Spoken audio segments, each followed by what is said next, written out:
So, osteoarthritis and gait analysis in the Rehab Hub in Glasgow. We are the only Glasgow clinic that offers 3D infrared gait analysis. Many of our patients come to us, they have osteoarthritis. So, this particular presentation, we're going to look at specifically knee and hip osteoarthritis and how a gait analysis can help you with the management of this. So, one of the questions that I want to kind of, I suppose, discuss during this presentation is, does running put you at higher risk or can it be cured? So, basically, does running put you at higher risk of getting arthritis, whether it be your knees or your hips, most common places to get arthritis, or not? So, let's start with, what do we actually know about arthritis? So, sometimes you'll hear your doctor, healthcare professional describe arthritis as wear and tear of the joint. It's essentially a chronic condition and it is the most common joint disease that there is. It's classified usually this kind of pain, stiffness, swelling, and reduced function of the joint. And the most common, as we said, joints to be affected by osteoarthritis is the knee and the hip.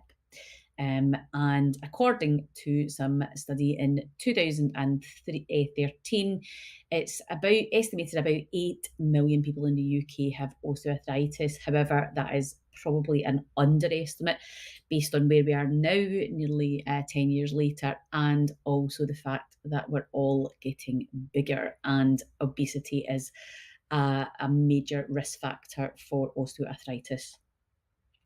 Who's more at risk? Well, if you're over 40, if you're female, genetics, if your parents have had it, if you're overweight, as we said, previous injury, if you've got a job that's really demanding physically, and if you have any other joint diseases, for example, rheumatoid arthritis. So, can running itself cause osteoarthritis? So essentially, we're not going to guess about this. Many people would say absolutely it can. Some people would say absolutely it doesn't.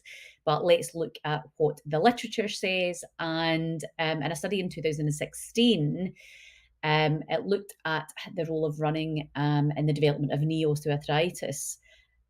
The actual study in that, as we can see here, was inconclusive, but it did report that runners had a 50% reduced likelihood of undergoing surgery due to osteoarthritis compared to the public who were sedentary. So just think about what that's saying. And another study concluded that recreational runners, the key thing to look at here, had a lower incidence of hip and knee osteoarthritis than individuals who were sedentary. So essentially what that's saying is that you are less likely to need surgery or get arthritis if you are a recreational runner over those individuals, members of the public, who are more sedentary in nature. However, what we will see is that arthritis definitely is associated with those who are at the elite and professional level of athletics, however, not for recreational runners. So if you enjoy running and you are, it's a recreational thing, it's something you really enjoy. So that should be a bit of good news to kind of know that the research shows that actually as recreational runners, running does not contribute, is not a risk factor associated with osteoarthritis in the knees or the hip joint. However, as we said, recreational runners have less risk of developing knee or hip osteoarthritis compared to non-runners, sedentary individuals, and competitive athletes. So essentially, competitive athletes are more at risk, and that was a study done in 2017. But so professional runners are more at risk of arthritis. So how do we diagnose arthritis? Many people will say, oh, you have to have an MRI, you have to have an X-ray.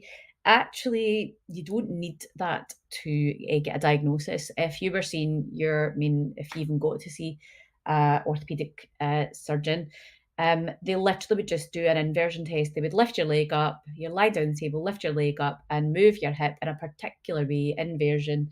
And if it basically elicits pain, then that would be a fair indication based on the rest of your clinical history that there is some arthritic pain in there. Usually they will do certainly at least an X-ray, and certainly if you were considering surgery, they would need an X-ray, not for any other reason than the need to actually look at the size of your joint and make sure that um, they can measure it and they know what they're doing. So actually, you don't need to have an MRI to diagnose that, and your physio podiatrist will be more than capable of doing an inversion test and testing out your hips based on your clinical history presentation, and be able to give you that diagnosis without having to subject you to any radiation. So you don't actually need to have scans. Really, you start going for the scans and things when you are maybe you're ruling something else out.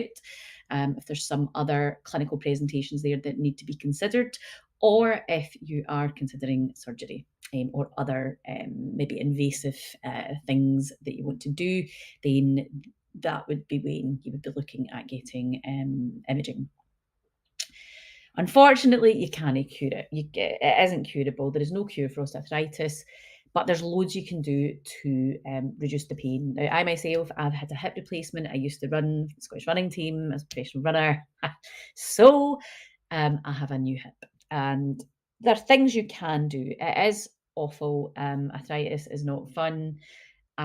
So you can do things like, obviously, we saw that being more sedentary actually increases your likelihood of getting arthritis, but it also does not do you any favors when you have it. You need to move as much as you can. So actually regular exercise, strengthening the muscles that need strengthened, and trying to relax some of the muscles that are maybe getting into a spasm as a result of restricted motion.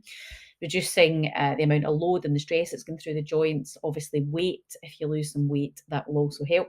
Painkillers, anti-inflammatories, if indicated, if there is an inflammatory process happening, which can happen because of the kind of rubbing and the friction of the joints, you then get this cascade of inflammation. So sometimes you may need things like naproxen, things like that. It just really depends how bad you are. Rehabilitation, physiotherapy, rehab, MSK podiatry are always something that you should be seeking advice from. And there is also injections. So you can get things like steroid injections into the hip and other modalities. But again, that's kind of a wee bit more down the line. But these things are there. How can Run 3D help you? Right. So I kind of said at the start, we offer Run 3D and also Walk 3D. You don't need to be a runner to get this assessment. And essentially it's a way that we can accurately measure how you are walking, how you're moving, how you're ambulating. And it gives us an unbelievable amount of information as to why you're loading your tissues the way you are. It's a lot of the time we are very, as clinicians, great at treating a symptom, but not great at rectifying or getting to the bottom of the cause. Run Walk 3D this is really where it comes into its own. So we can look at the results of this 3D analysis. We are the only clinic in Glasgow. The closest one, there's only two in Scotland. There's one in Perth and us in Glasgow, so at the rehab hub, and we are the only clinics that offer this level of gait assessment. It is the only gait analysis that will be covered by your health insurance. It is the only one that is seen worthwhile doing. If you've been anywhere else and had or thought, or maybe you've been to a shoe shop and been sold some shoes and they've done a scan or something of your feet, that is not anywhere near the level of what we are doing here. This is research standard. The company actually developed Run 3D as an Oxford University spin-out company. We collaborate with some of the Vicon is the motion capture technology cameras. It's the same cameras that capture your big motion films like Star Wars and things. We are putting you into a 3D environment and analysing your movement in 3D. There just isn't anything else like it out there. So if you're wanting accuracy to figure out exactly what's going on, then there is absolutely no comparison. So we look at all these results and it gives us a clear picture of how you're moving and then the factors that are likely to be causing your movement patterns. And that really is Run 3D is data driven. It gives us an immense amount of data on exactly how you're moving, and it enables us to target the areas that absolutely require you. It allows us to give you the best rehabilitation techniques. It lets us know exactly what needs strengthened, what needs lengthened, where the mobility is lacking or where the stability is lacking. If there's stuff going on with your feet, knees, everything that you're doing from your lower limb all the way up to your lower back. If you've got certain gait parameters, so if you need to strengthen particular things, if your range of motion isn't great in a particular area, it shows it out. It shows us exactly how you're loading your joints. And then most importantly, say for example, maybe you've got some arthritis in your knee, or you're getting some pain in your knee, it allows us to prevent that getting any worse. So yeah, it really does allow us to really individualize your treatment programs based on exactly what you're doing. So as we said, there isn't any cure for knee osteoarthritis. However, Run Walk 3D can help deliver an individualised treatment protocol that can absolutely look to decrease the rate of disease progression. So if you don't want this to get any worse and you want to live a kind of fuller, more active life, then absolutely, if you're getting niggles in your body, whether it be your lower back, your hips, your knees, your feet, anywhere around that kind of lower back down, then this is indicated. And you don't need to be a runner. This can be walking as well. It might just be that you're going out hill walking. It might just be that you're walking for a certain period of time and you're getting sore. This is indicated. This will help you. So here we've got, this was developed by the spirit company Run 3D out of Oxford Uni. And this is some of the identified risk factors associated with hip osteoarthritis. And we can see here in that central part, this is the kind of areas that Run 3D will be looking at when you're on the system. So we're looking at how your pelvis is moving. So those kind of, the power plane is basically what we will call like your sagittal plane. So how your pelvis is sitting when you move, how far, so that hip extension as your toe comes off the ground, what your hips doing, how far your hips flex, so that means it's bent, what your knees doing, what your ankles doing, and then we'll also look at the measurements of your control plane. So your control plane is your frontal plane. So where we've got that kind of motion side to side. So you might have heard of things like Trendelenburg type gait. It might not be as obvious as having this massive side motion. You may not see it really just by looking at you, but we can see that when we've got you all marked up in this 3D environment, we can see exactly if there's any weakness there. We can see if there's any kind of over rotation or you're rotating more. And this is really where the 3D system comes in, is one, because we get to measure that transverse plane as well, where we are not just your sagittal, frontal, you're getting that sagittal plane. So it's that 3D environment. There is nothing else that is able to look at those parameters. What's happening at your foot and ankle. Obviously, the amount of load that goes through. So your hips, we've got 2 times, your knees, we've got 4 times, and then by the time you get down to your foot and ankle, you're 6 times the force going through. So it's a really important area with injuries. You might be getting knee problems, might be getting hip problems, and the main cause of that might not be where your hips are. And where the problem is, or where the pain is, I should say, usually isn't where the problem sits. It's usually out with where you're getting pain. So this really gives us an indication of shows you what we're assessing. So if you were coming in with pain or with suspected hip osteoarthritis, or you're worried about hip osteoarthritis, these are the types of things that we can, that if we saw in your walking or your running, if we saw these types of presentations, what we've just discussed there, then this increases your risk of loading your hips. So, for example, having that pelvic tilt at toe off, that's a high anterior pelvic tilt, will increase your risk. So just different things like that. Now, with your 3D assessment, we don't just do your movement assessment, but we also do a full musculoskeletal exam. So you might hear things called MSK. So that just means musculoskeletal. So we'll look at strength, we'll look at flexibility, and we'll actually measure that. We're not just guessing, we're actually measuring your peak force, so how much force you can actually apply, and putting a quantified number on that so that we can accurately measure that and accurately see how you compare, and then link that into the overall presentation with your kinematics and your MSK exam. So it's the most thorough assessment that you're going to get, but the main thing here is that it allows us to look at those risk factors where that leaves you more vulnerable, and then then what do we do about that? So we can give you that rehab program that's specific to what you need. And we can see here's some of the knee osteoarthritis risk factors. So if you were in and you were getting, again, that pelvic tilt, you can see that reduced knee flexion, so that reduced knee tilt. So if you've got more of a posterior pelvic tilt, that research shows that actually can increase the load that's going through your knee. If we've got a high knee flexion, so if you're landing and your knee is excessively, so say for example, your knee's meant to bend, right? And sometimes people will think, oh, I've got a sore knee, so I just won't straighten it as much. But actually, if you're walking with a really bent knee, you're actually putting more force through that knee and actually up into your quadriceps as well. So actually you're putting more loads through those tissues and again, putting that more at risk of osteoarthritis into the knee. So that kind of high knee flexion at foot strike will do that. So differences if you've got a reduced stride length, again, and you've got a widened step width. So if you're very wide, again, puts higher risk. These are factors that we would look at. So what we're able to do with that, so if we see these, so in your analysis that you get, if we find some of these identified risk factors, then what we can do is we know that we can associate that with your clinical presentation and then do something about it. So whether you're running or whether you're walking, once we've got that information and we know that that's a risk factor for you, then we then know what to do with it. Many people will come in to see us because they've maybe got niggles with their lower back, niggles with their hips, niggles with their knees, niggles with their feet.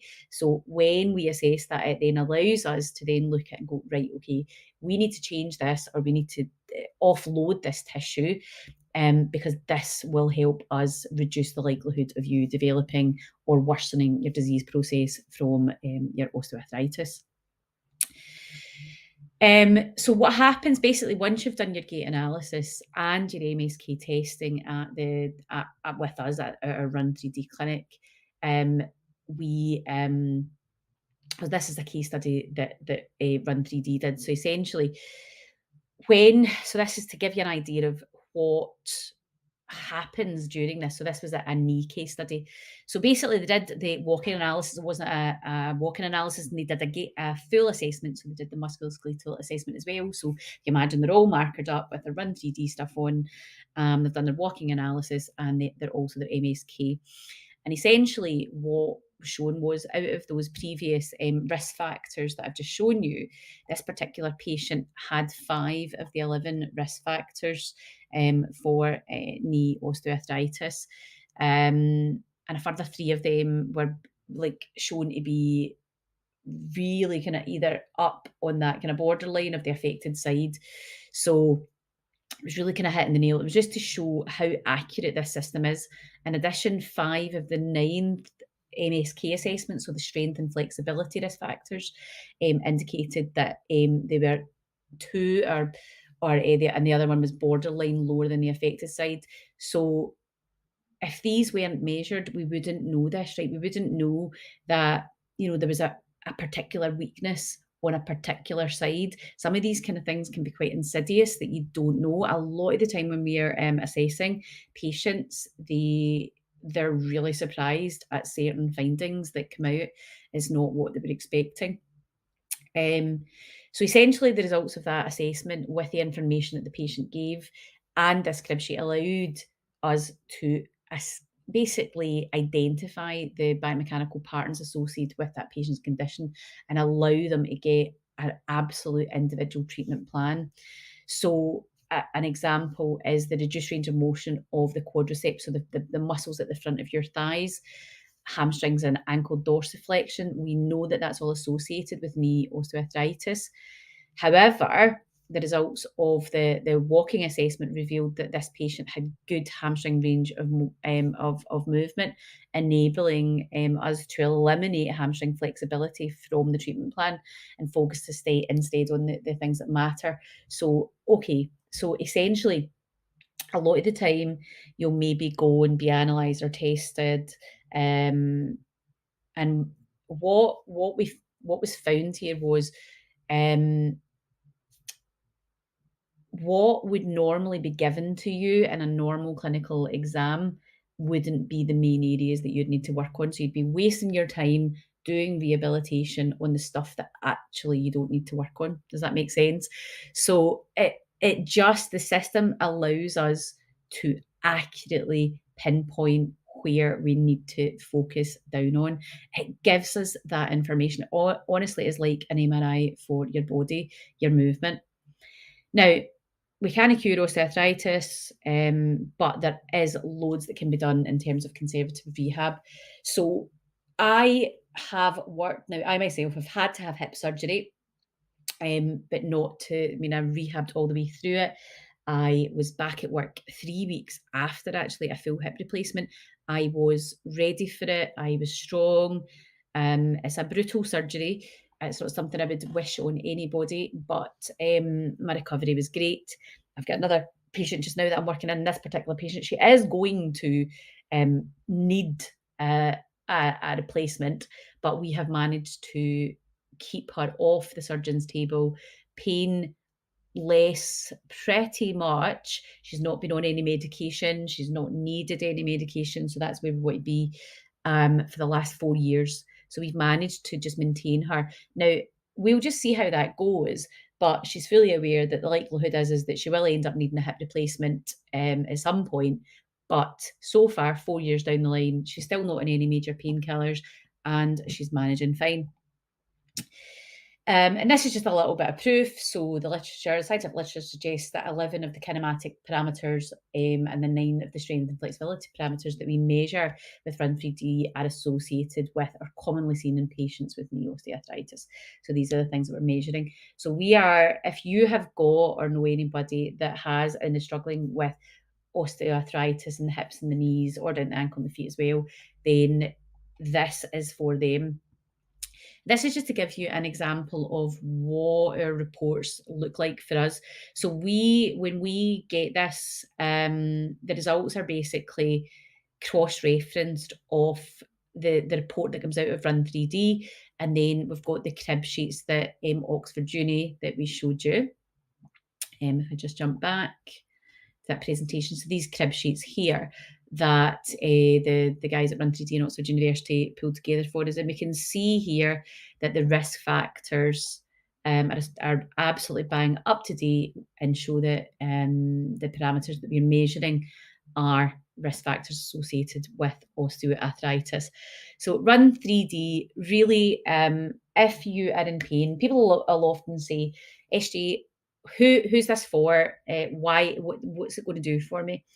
If you move, if you walk, not just if you run, and you are experiencing pain in your lower limbs from your watch is good on your lower back down, so lower back, hips, legs, knees, ankles, feet, then this is for you. If you want an accurate assessment and to get to the bottom of what's going on, then book yourself in at the Rehab Hub for a gait analysis with our Run3D system. You will not regret it.